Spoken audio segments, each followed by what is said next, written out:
What's going on, everybody? What's going on? I'd like to welcome you.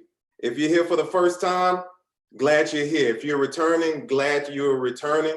First of all, we're going to start this thing off in the chat room for all my students, parents, teachers, whoever's here. If you could put your name, if you like, also the grade level that you're representing, as well as your school name, or if you like to put your school district, anything about you, and your favorite emoji. So go ahead and drop that in as we begin the class. We're going to start in about 30 seconds, but I always like to see who's actually here in class. We call this the roll call. So we're just going to have a fun time today. It's going to be real quick. We're going to talk about counter narratives as well as how to think critically about history. So it's going to be on today. So if you don't mind, just go ahead and write in the chat. I like to see who's here, who's in the building. All right, here we go.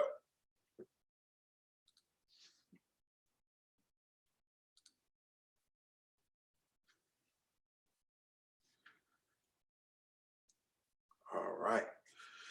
So we're going to go ahead and start. As I'm going to go ahead and begin. As you are writing that in the comments section, I will begin the class. Now, yesterday was really cool. We went over time a little bit, but that's all good because that's what happens sometimes. But today, I'm going to try to make sure that I'm better on time so I get you in and out. All right. So here we go. Now, before we begin, I have to ask you to go ahead and stand up. Everybody that's participating, if you wouldn't mind, just go ahead and stand up. You know, we got to get the body moving. The body is connected to the mind is connected to the body. So let's go ahead and get some energy going. So if you don't mind, go ahead and stand up. All right, please stand up. All right. And I received this activity, this warm up from my main man, Dr. Devin Walker at University of Texas. So we're just going to go ahead and do what we like to call a Walker size right quick. So we're going to call this the countdown. All right. We're going to call this the countdown. So what we'll simply do is using your right hand, your left hand, your right foot, and your left foot, you're going to shake those and count down. All right. From 10. And every time we're going to start at a different number. Okay. At the number less than the one we started before. So go ahead and while we're doing this, I would like for you to join in with me as we count down, okay? So we're gonna start with the right arm, start with the right hand, okay? So we're gonna start counting down from 10 all the way to 1. And then we're gonna go to the left hand, the right foot, and then the left foot, all right?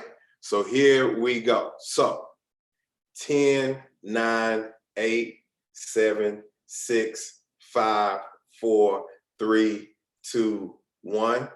10, 9, 8, 7, 6, 5, 4, 3, 2, 1. 10, 9, 8, 7, 6, 5, 4, 3, 2, 1. 10, 9, 8, 7, 6, 5, 4, 3, 2, 1. Now we're going to start with 9 and go a little faster. 9, 8, 7, 6, 5, 4, 3, 2, 1. 9, 8, 7, 6, 5, 4, 3, 2, 1. 9, 8, 7, 6, 5, 4, 3, 2, 1. 9, 8, 7, 6, 5, 4, 3, 2, 1. 8, 7, 6, 5, 4, 3, 2, 1. 8, 7, 6, 5, 4, 3, 2, 1. 8, 7, 6, 5, 4, 3, 2, 1. 8, 7, 6, 5, 4, 3, 2, 1. 7, 6, 5, 4, 3, 2, 1. 7, 6, 5, 4, 3, 2, 1. 7, 6, 5, 4, 3, 2, 1. 7, 6, 5, 4, 3, 2, 1. 6, 5, 4, 3, 2, 1. 6, 5, 4, 3, 2, 1. 6, 5, 4, 3, 2, 1. 6, 5, 4, 3, 2, 1. 5, 4, 3, 2, 1. 5, 4, 3, 2, 1. 5, 4, 3, 2, 1. 5, 4, 3, 2, 1. 4, 3, 2, 1. 4, 3, 2, 1. 4, 3, 2, 1. 4, 3, 2, 1. 3, 2, 1. 3, 2, 1. 3, 2, 1. 3, 2, 1. 2, 1. 2, 1. 2, 1. 2, 1. 1, 1, 1, 1. There we go. There we go. We're just having a little fun with it. We're just having a little fun with it. Go ahead and clap it out. We up early in the morning getting it. You know what I'm saying? So that's our warm up for the day. You can go ahead and take a seat, or if you don't mind, you can go ahead and stand up. The only materials that you will need for today is a sheet of paper and a pencil, pen, or marker, and we'll use that at the end of class. We'll use that at the end of class, all right? So let's go ahead and go over what we talked about yesterday, and then we're gonna continue to build upon that, all right? So here we go. We in here today, man. We are in here. Bam, let me go ahead and share this screen.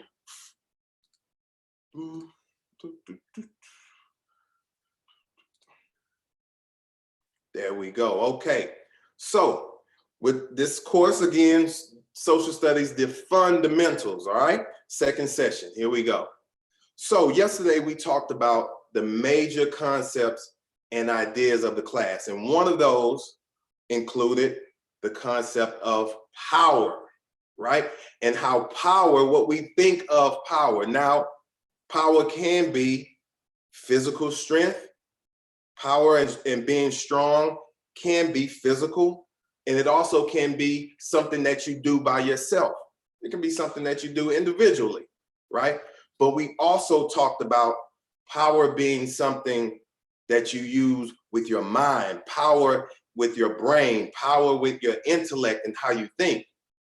We also talked about being strong and being powerful, not only as an individual, not only by ourselves, but also with the people closest around us as a group, okay? So how are we gonna transition that to today? The history versus a history. Now, what in the world am I talking about here, right? The history, many times, right? Many times when we think of the history or history of something, we're told one side of the story.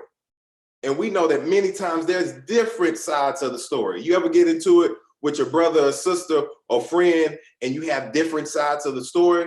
Well, being critical thinkers allows us to look at things from different perspectives, right? So it's not necessarily the history, it's not necessarily what we've been told, but that can be a side of history, a history. And many times we're not told the other side of it.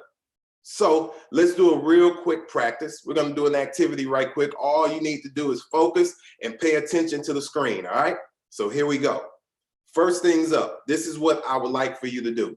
When I show the image, I want you to think of the first thing that comes to mind. What is the first thing that you see in this image, okay?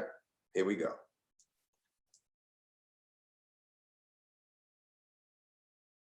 Yeah. All right. So when you look at this,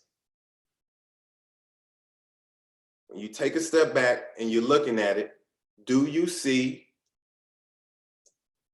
a rabbit or a duck? Or it actually can be both. You can see both, all right? Now let's go to the next one. Here we go. Classic, classic. What do you actually see here?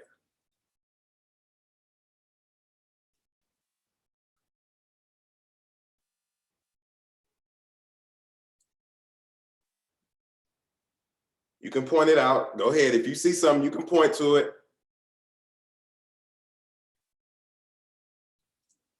Now, do you see a lady with her face turned right here? This would be the eyelashes. This would be the nose. That's the cheek, and she's looking this way. Or do you see an older lady with the scarf on? For the older lady, this would be her eyes. This would be her nose, and this would be her mouth with the scarf on. This would actually be her hair, all right? So let's go ahead and go to the next image. Hope y'all enjoying this, check it out.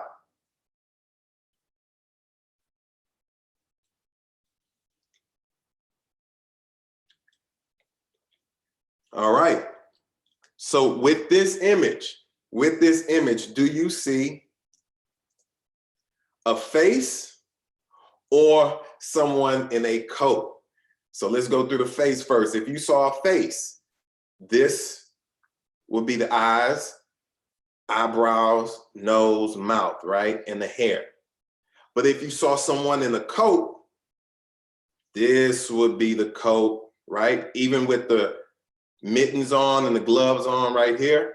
Look like he might be rocking some mink right here, some chinchilla left fur going on. And here would be his legs and his shoes, or her legs and her shoes. Now, why do we go over that, right?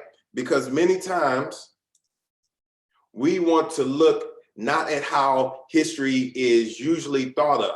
So let's take a second and think about history. Many times, right? Many times history is taught to us in this way.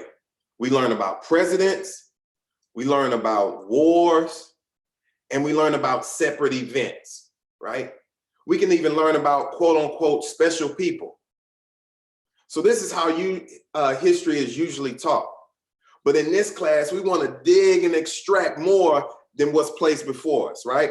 So in this class, we're going to talk more about social movements. Social movements are those movements and the activities of people who have done things for our rights and privileges, right? Also, when we think of history, many times history is not told through the eyes of African Americans. It's not told through the eyes of those of Latinx descent. It's not told through the eyes of the indigenous people of Turtle Island. Uh-oh, did I catch y'all on that one? Did I catch y'all on that one? What's Turtle Island? You know what Turtle Island is?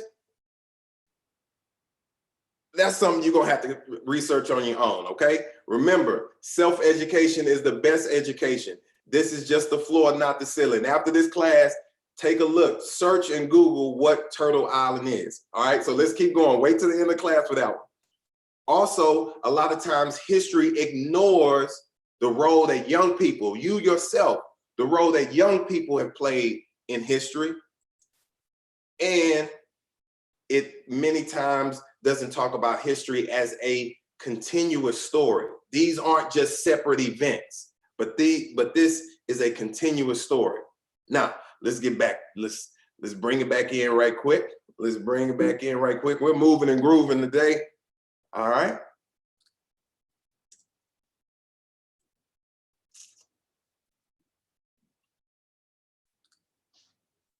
So before we move on to the next part of the class, I want to talk about stories, or what might be referred to as narratives, right? So what are narratives? Narratives are just stories that are told and that we hear about. And many times we don't even know that we pick up on these stories and that we tell them ourselves. Have you ever been, you ever drive in the car at home or on the internet or even on TV, and without even writing something down, without even studying something, you pick up the words to it? So it might be a song, it might be a certain commercial, but after time, somehow you just remember exactly what the lyrics are to this song or to this commercial or to this particular jingle, right? And in a lot of ways, that's how narratives work. They're just something that we're told about that we really don't hit the pause button on to see if it's true or not, and to also see if there are different parts of this. And this is the great part about counter narratives. This is what makes history and social studies actually fun, right? Because you learn about different parts of the story. So let's talk about one of those counter narratives. Matter of fact, I might just go ahead and drop two of them on you right quick, okay? So let's go ahead and learn about counter narratives through the example that we just talked about, all right? So here we go. Bam, we're gonna go back to sharing.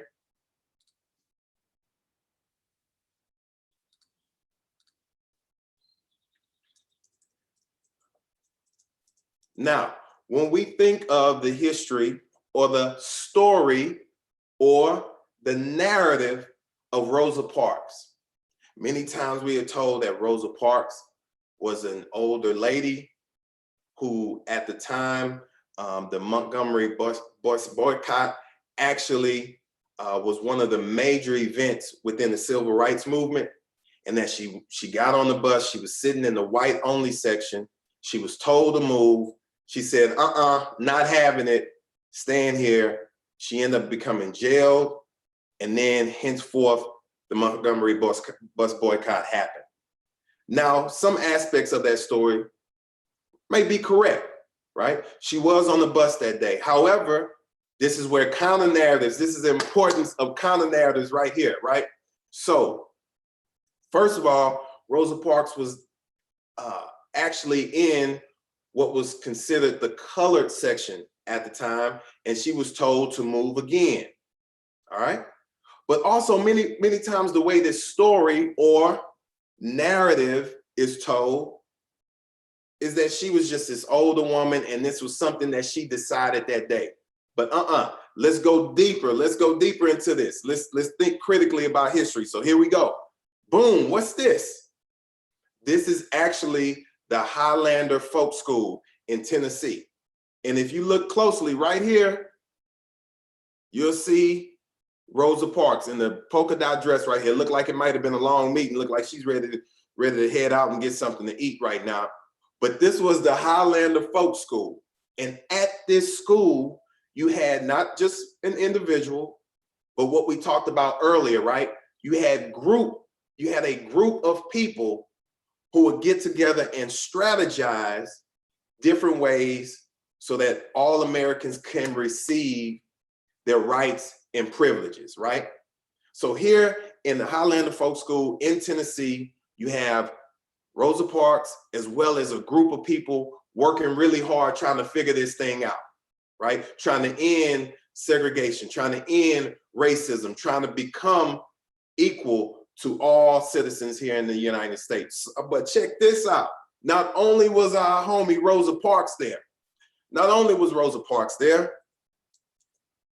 can you notice anyone else in this picture?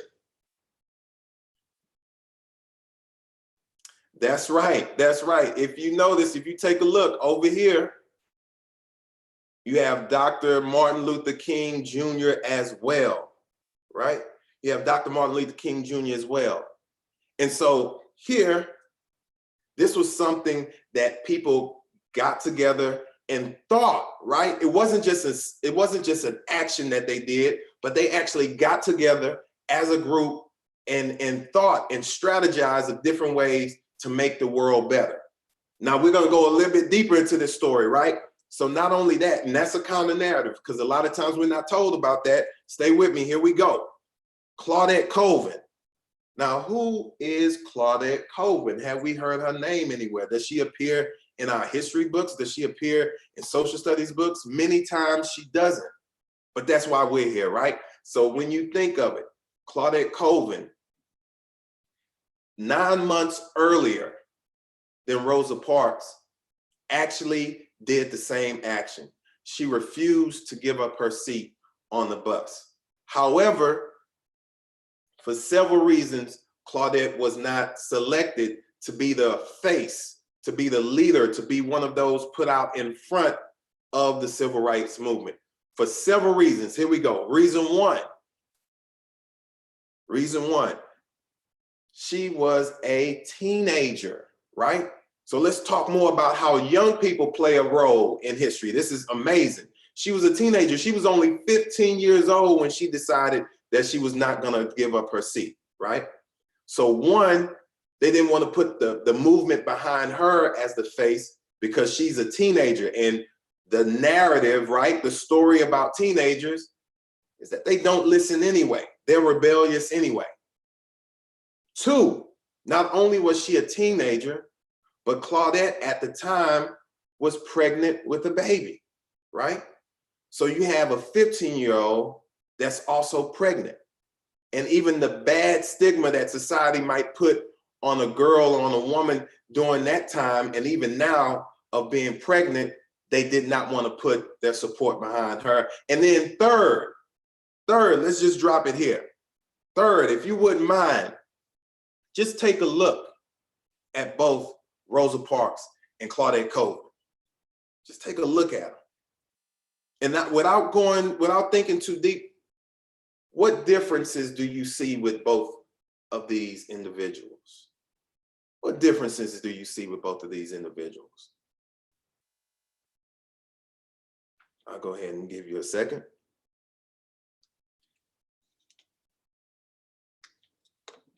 That's right. That's right. If you came up with the idea that one, Rosa Parks' complexion is lighter than Claudette Colvin's complexion. And at the time, the thinking was that white mainstream and people within society would feel more sorry for Rosa Parks with lighter skin because they could empathize with that. They could associate with that versus with Claudette Colvin, who was darker complected. And the bad negative stereotypes, right? The narratives that go along with being of darker skin color. But that's why we're here, right? To dig and extract and use counter narratives to tell not the history, but a history. Let's go right quick. We'll go to the next one. And fortunately for us, that there are books about both of these incredible individuals. Now let's go to one more before we get out of here.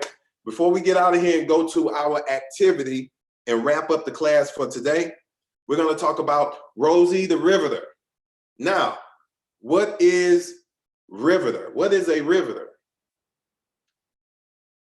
That's something you got to look up for yourself. Remember, self-education is the best education, okay? So now you have Turtle Island and Riveter to look up after class. So right quick, World War II. World War II was happening and many men within America and within the United States left the country to go fight in war. And when they left the country to go fight in war, many of the women in our society went to factories and industries to work to make all kinds of supplies and tools for them to use during the war. So this image, this poster was used all across our country, right? We can do it, showing a powerful woman about how they can do it, how they could go into the industry and go into the factories and support the troops. And this image, this picture was put in newspapers, magazines, posters, flyers, brochures, everywhere. But with counter narratives, right? We're telling the other side of the story. This isn't the history, this is a history. So not only did Rosie the Riveter look like this, but she also looked like this, okay? Actual pictures and images of women working in factories that look like you and I, okay? So this is the great thing about counter narratives, right? This is the great thing about counter narratives is that it makes history fun. It's almost like a story being told, but you're getting more and more details about it. It's not just the regular thing that you're used to. It's not the regular song that you're used to. Now you're getting more instruments, more tools to understand the song a little bit better. All right. So let me go ahead and get up out of this right here. And we have one activity that we'll end in here with. All right. And to end today's class session, I simply want you to do one thing. If you don't mind, go ahead and grab a piece of paper and a pencil, pen, or marker. I'll give you some time to do that right quick. I have mine, bam, right here, ready. I simply want you to do this. Here we go. Here we go. All right. Here we go. So what I would like for you to do with the piece of paper and your pencil or pen or marker is to put one dot on this side of the sheet of paper. Okay. and then put another dot on the opposite side of the paper.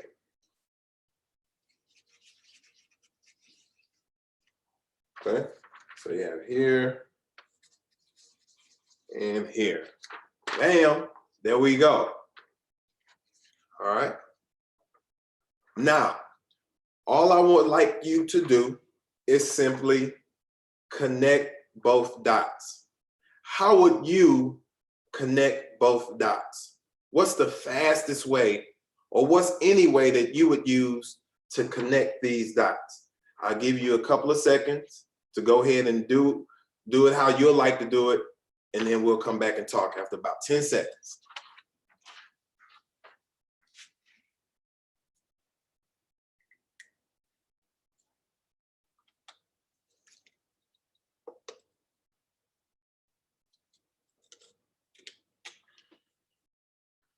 All right, okay, so check this out. If you connected the dots doing this, drawing a straight line, that's awesome, okay? That's awesome. That's one way that you can connect these dots or put these dots together. But another way of connecting the dots would be simply to do this, would be to fold the paper so that the dots connect, right? So we went from drawing a line to now having the dots connect and touch each other. That's how they connect. Why did we do that activity? Right quick, we simply did that because we want to show that not only are counter narratives effective for thinking about the past, but counter narratives are great for thinking about how we can do things or think about things differently now. Remember, you're not strange, you're not weird, you're not crazy because you may think something different, but the reason is because you think different, you might be able to see things in a different way. So when someone's telling you the history, you might just think to yourself, there's another side to this story, and dig a little bit deeper, because self-education is the best education. All right, well, that will conclude today's class. I hope that y'all enjoyed it. Before you get out of here, let me make sure that I look up some of the people who are here today and call out some names. We have Ronnie here, you know what I'm saying? We have Zoe here, Caleb here, we have CJ here, okay, Christian here, okay, Azaria here, okay, that's what I'm talking about. It's good seeing y'all. And look at Ronnie with the cool emojis. Okay, I see Zoe over there with the emoji chilling. I'm glad that y'all checking this out today. I appreciate it so much. Usually we would go to the hallway, but today we're gonna save that for tomorrow. So outside of that, let me see if you enjoyed the class today. If you think you learned something today, go ahead and drop an emoji in there. Drop a fire emoji, drop a strong emoji, drop a smile emoji. If you laughed today, if you had fun, you can put one of those in the chat as well. And just within 30 minutes, just a quick 30 minutes, we learn more about the power that we have to not only affect society, but ways to think about it that we might not have thought about it before. All right? So I appreciate y'all, man. This has been awesome. Please tell your friends, your family, if they want to join. We'll be doing this Monday through Thursday up until May 7th. Up until May 7th. I was up all night, y'all. I'm still hyped and still had fun on the Teddy Riley and Babyface Instagram battle yesterday. Look here, I was doing the Cabbage Patch. I was doing the RoboCop. I was doing the Running Man. I was doing all of that. If you don't know these dances, just ask your mom, dad, ask somebody around you, your brother, sister, cousin, aunt, uncle, grandma. They'll tell you about that. It was awesome last night. But anyway, I'm off on a tangent. I'm just having fun here. There you go. Thank y'all. I appreciate that. Have a good one. Remember, Academic Wave, where smart is the new cool, and the best education is self-education. I'll see y'all tomorrow. Thank y'all. Peace.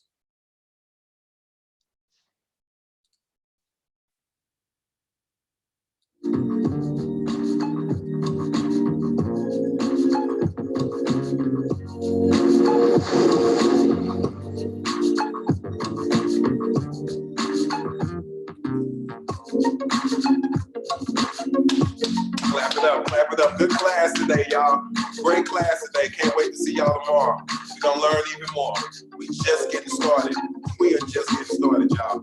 Have a good one. Be great today. Be great today. Let's go.